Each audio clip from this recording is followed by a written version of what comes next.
This is Top of Mind, the Dr. Patrick Slowinski Show.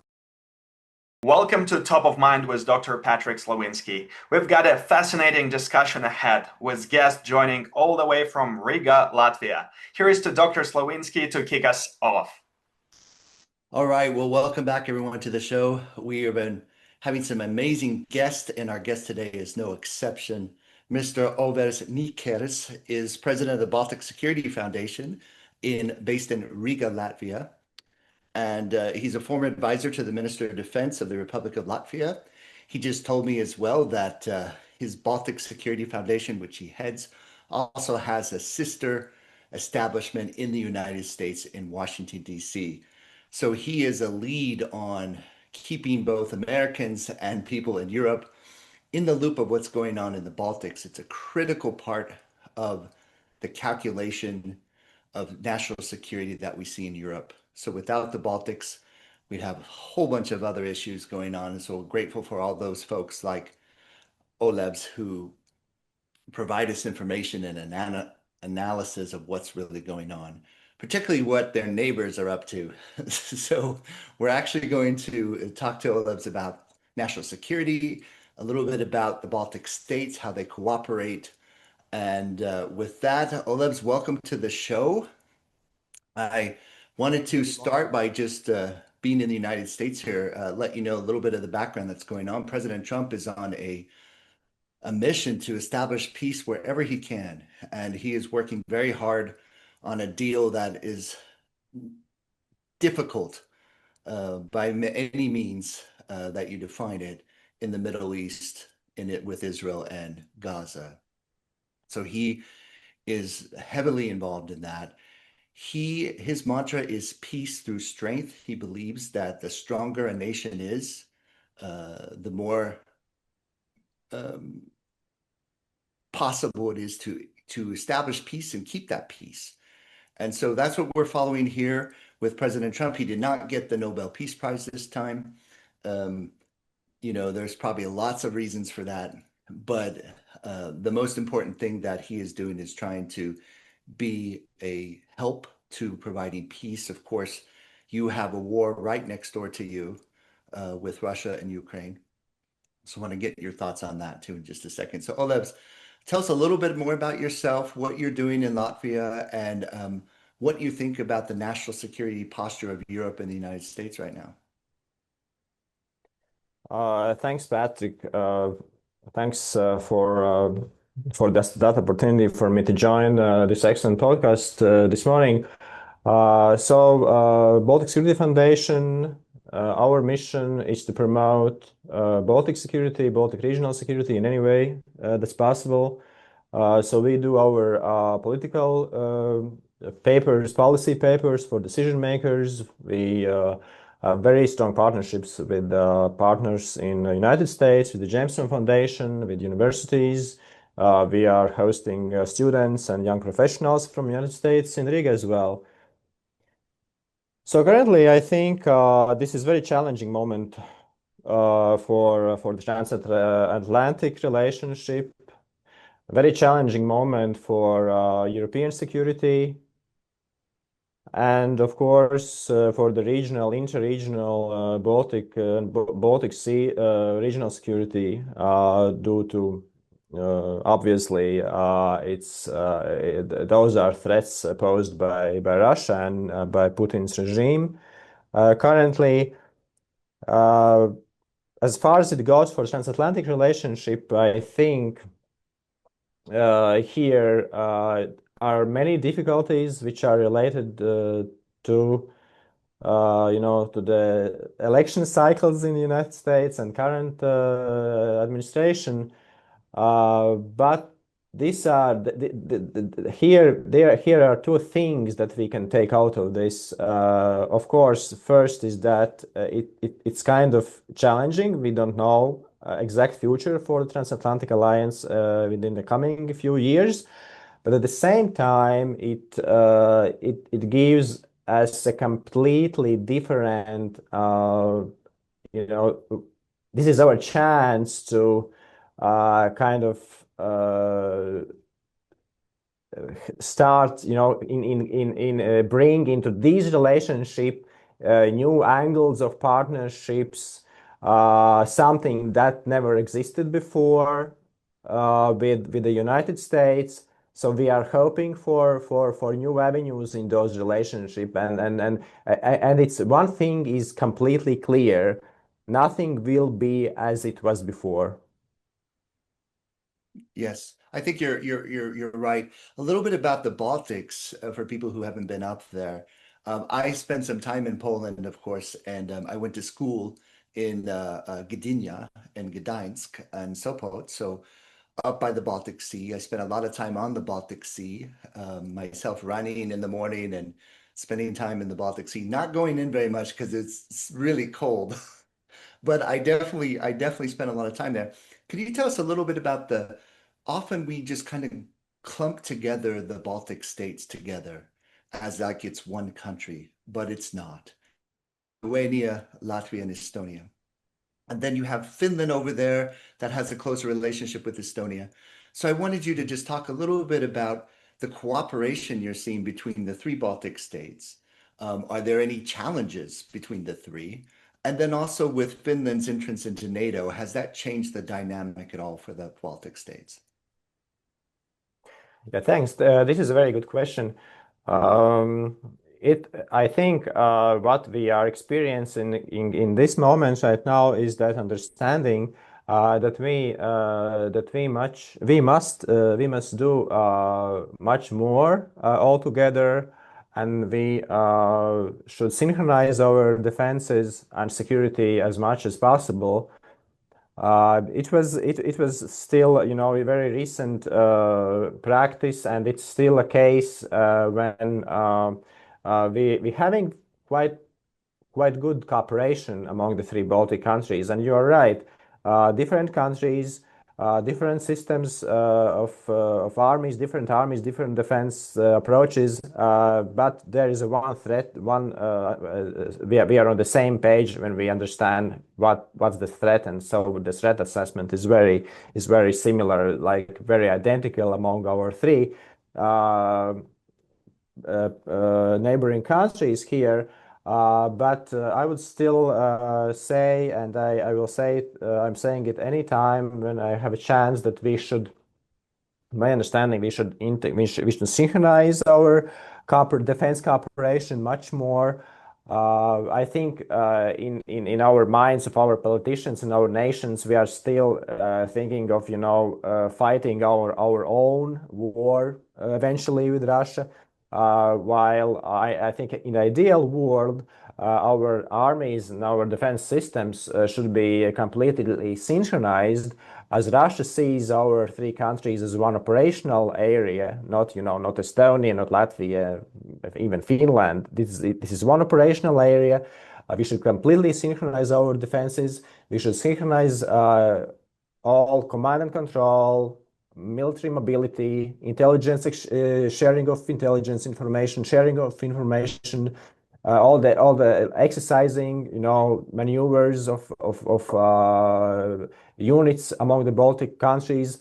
This is something which is crucial if we are facing one threat, which is Russia, and I think we are not still completely on the right path. While I would say there are very good trends yet.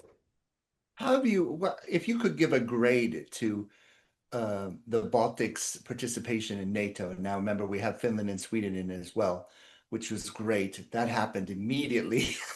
The fastest NATO accession I've ever seen in my life. But does that give you hope too about the ability for the Baltic states to partner with the other NATO neighbors closer by? Because I'll give you the context.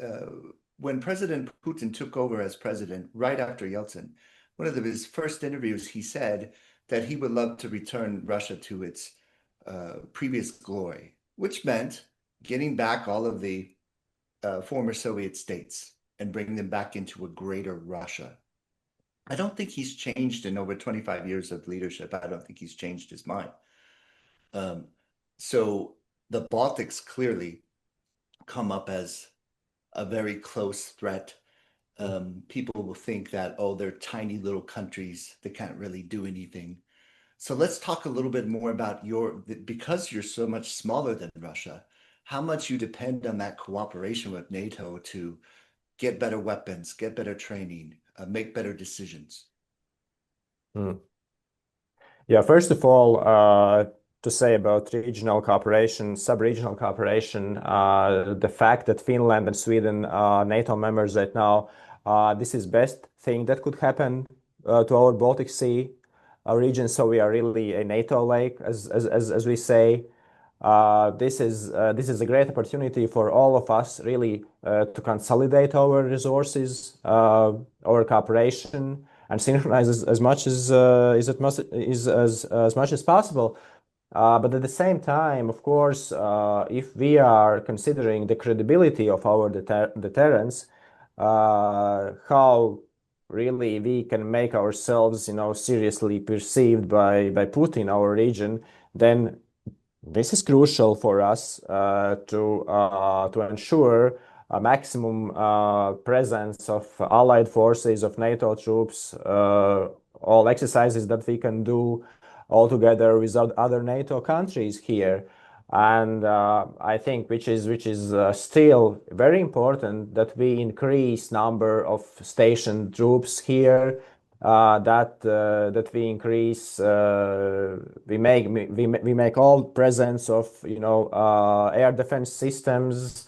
We do whatever it takes to ensure the maritime security over the Baltic Sea using NATO assets and resources. And especially what I wanted to highlight in this regard, that it's really important for us to maintain and enhance the presence of United States Army here in the region. And here I think we have very good perspectives how to do it, regardless of the fact that we kind of see the opposite trend, that US are considering downgrade presence in Europe. And so, but I think we should do whatever it takes, perhaps go for a deal, with President Trump administration, and to highlight that we have our assets here. We have there is something that we could we are paying for something. We are providing certain conditions for US troops to be stationed here permanently. And so to offer the best deal for Trump administration in order to make it possible, we really need I think we really need here US brigade size unit in the Baltic countries in the coming in the future, the near future. Yeah, I want to talk about your neighborhood again. You have Poland, which is dear to my heart. I've spent a lot of time there, going to school there, working there. I'm quite familiar with Poland, even the northern part, which has the Baltic Sea and then Kaliningrad right on top of its head. And then we'll talk about Kaliningrad in a second. And then you have further down in Europe, you have closer to Ukraine, you also have Hungary and Romania. And all of those countries want to do the same thing the Baltic states are doing. That's increase the presence of US forces, if possible, in their own countries. So that's a smart move, but it creates competition. But I think what's really a benefit to the Baltic states, that for the Baltic nations, that we didn't have before, is the new membership of Sweden and Finland. I think it's a game changer. I think Poland is still very close, and I think there's a lot of cooperation you probably already do with Poland. They see themselves as the number one threat. You also see yourselves as the number one threat from Russia, as the next potential place that will be attacked. We've already had some drone attacks in Poland. And Poland also has Belarus right there, as Lithuania does. So that's another strategic issue for all of you to work on together. So I guess we're giving you that context. What's the relationship with your more southern neighbors, with Poland and Hungary and others that are very pro-American, pro-NATO? How is that relationship going? I think if we take those neighbors, as you mentioned, I think strategic. The Poland is has the strategic means. It's a strategic. It makes a strategic sense for us. Poland the first, obviously for geographical reasons here. And I think here goes on with Poland currently. But I would like to stress on the fact that if we are exercising, and we should exercise with Poland much more, then I think this should go for really real life exercises, large scale logistics and mobility exercises with Poland and with Germany as well. But I think the Poland should be the first, which really would show to Russia that we are ready to respond. I think we are good on doing tabletop exercises so far, but we really should move real stuff across the borders. We must show that mobility. And that would also bring something that would add for that credibility, that adherence credibility I was mentioning. Yes. And Poland here is crucial. Yeah, and you have the very famous Suwalki Pass, right? That kind of Yeah. connects Poland all the way through it. It's always been a concern depending on who is there. But I think Belarus is an also interesting area for all the countries in the neighborhood to cooperate and make any deals you can with them. You never know, right? Because they can be a real problem if things get serious. They can become very You mean problematic. making deals with Belarus or? In a sense, commercial deals, economic, just strengthening the relationship as much as possible. I know it sounds crazy, but I never thought, that we would have the situation we have. Yeah, Belarus was always I think we try to keep economic connection with Belarus as much as possible, and we always kept in mind that Belarus, was always kind of in a crossroads between Europe and Russia's influence. The last years, that brought something. The situation has changed, but anyway, we have hope for Belarus. Yeah, I hope so. And they have been, providing candidates who end up going to jail and bringing, people together. Talk to me a little bit about the makeup of your populations in the three countries, if you don't mind speaking about Lithuania and Estonia a little bit, based on your knowledge.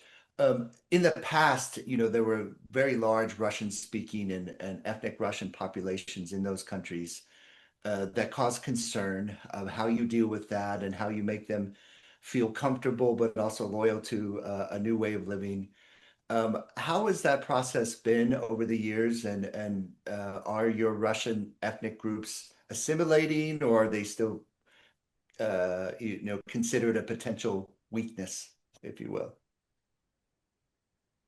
Yeah, I think Latvia we had the largest, and I think we still have the largest proportion of Russian speakers, and it changed through the years. I think we kind of lost many of those Russian speakers. Like I think 500,000 of them went back. They left Latvia by I think by 2008 or 9 due to several reasons.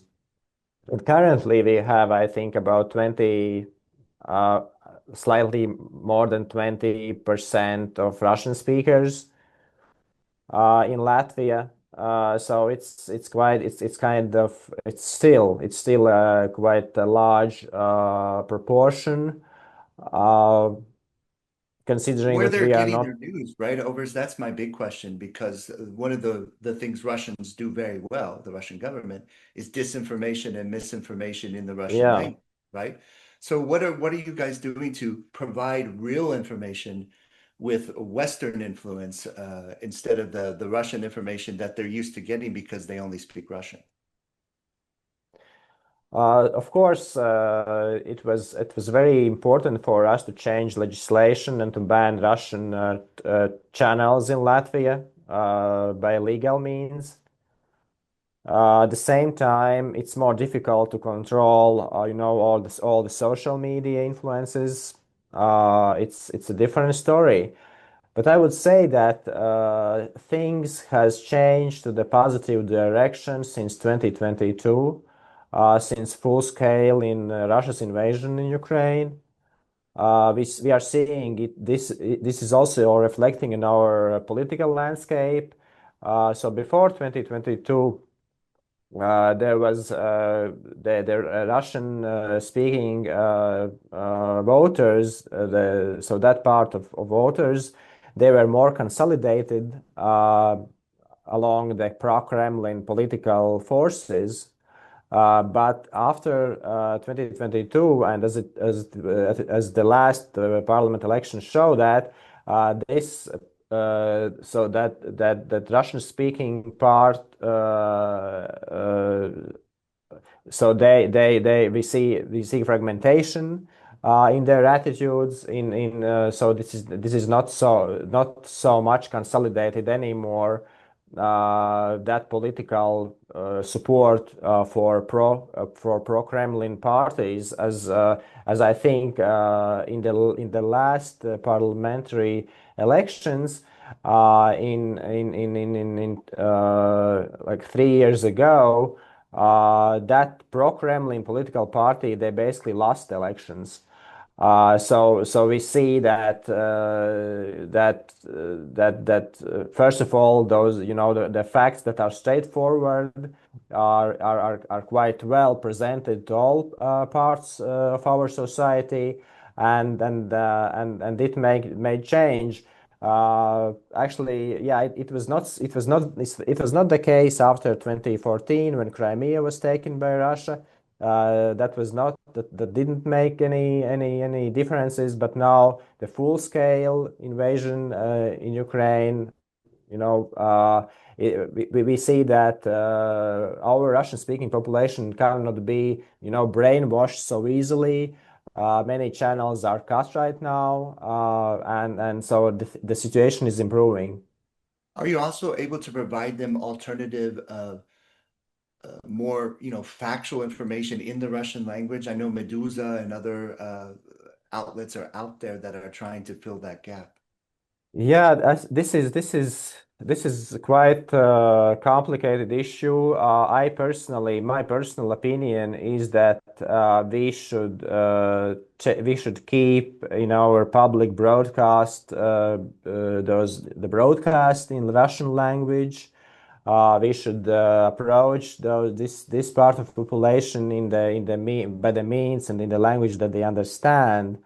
But at the same time, now politically in Latvia, there is prevailing that attitude that they should know Latvian language. We should motivate them, to learn Latvian language, which I completely understand. I also agree with that approach.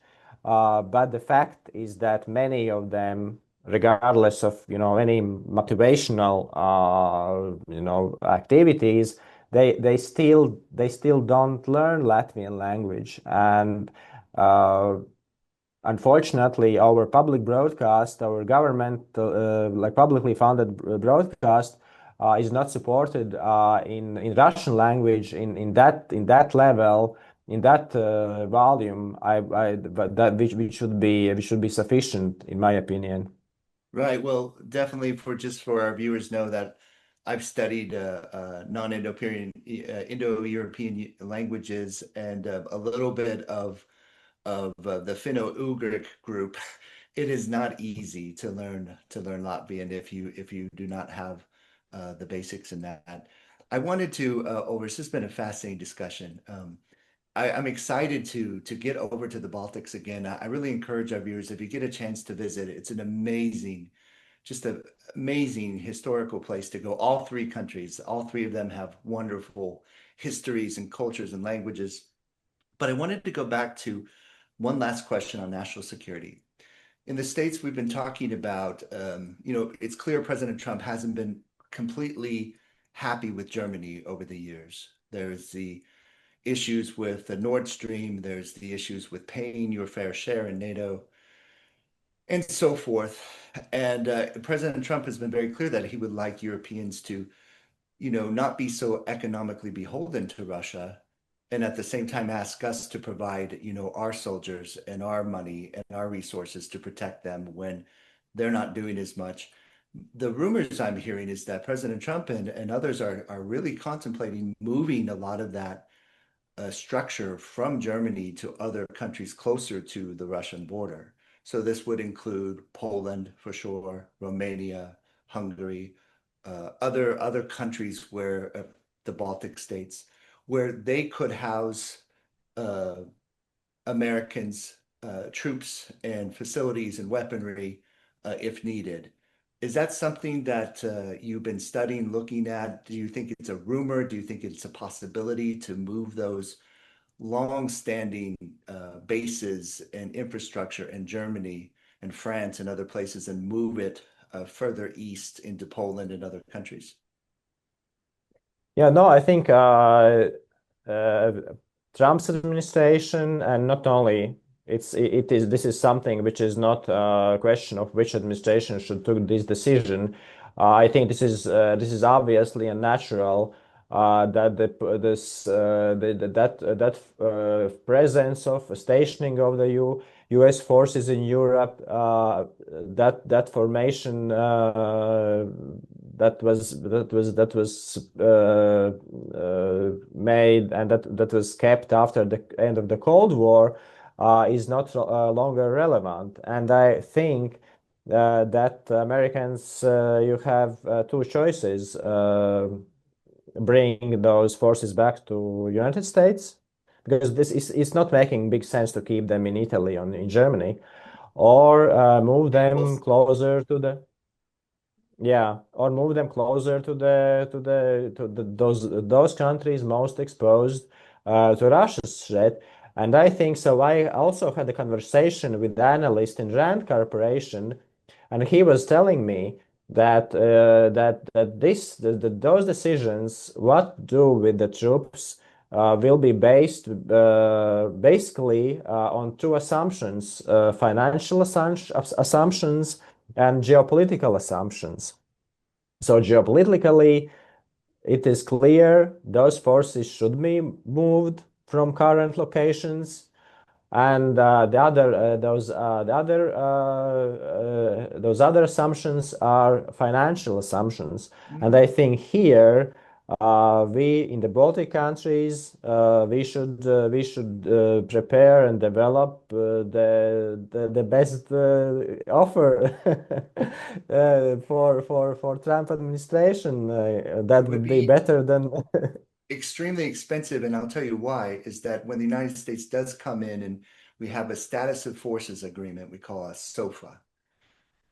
And that's how you negotiate how long your troops will be there, which troops, what will they need? Can they bring their families? If so, you have to build schools for them. There's a whole billions and billions of dollars of infrastructure that has to be built and maintained year after year. And so that's another thing that has made it difficult to move what's already been existing in Germany and Italy, as you mentioned, in France and other places for a long time, to make that move to a place which in the longer term will be cheaper. It will be much cheaper than the Euro countries. It will be much cheaper to move to Poland. No, but I think that I am also aware of those calculations and what is in that offer. Of course, the permanent stationing. This is as you said, this is hospitals, schools, and everything for soldiers and their families. And I think that it's possible to in medium term to make it much really considerably cheaper than this is right now. in Germany, and I think this is that burden, making that that offer quite realistic. It should be something realistic for us as well. This is something that we should consider on our side, how we as a host nation, how we are able and capable to provide those conditions and build those those bases and facilities for Americans here. And I think we can all together do this, and perhaps maybe bringing our resources all together with the other Baltic countries, at least have one brigade in Latvia, let's say. I think you have some wonderful ideas. You have a lot of energy, Olevs. I know you work very hard on the Baltic Security Foundation. Ladies and gentlemen, it's been my pleasure to have a brief chat with Olevs Nikers from Latvia, the president of the Baltic Security Foundation, talking about national security in his neighborhood. And my last plug is, if you get a chance, go visit the Baltic states, visit Latvia, visit Lithuania and Estonia. You won't regret doing it. Olevs, thank you so much. Thanks, Patrick. In a world full of noise, clarity is power. Stay informed, stay aware, stay top of mind.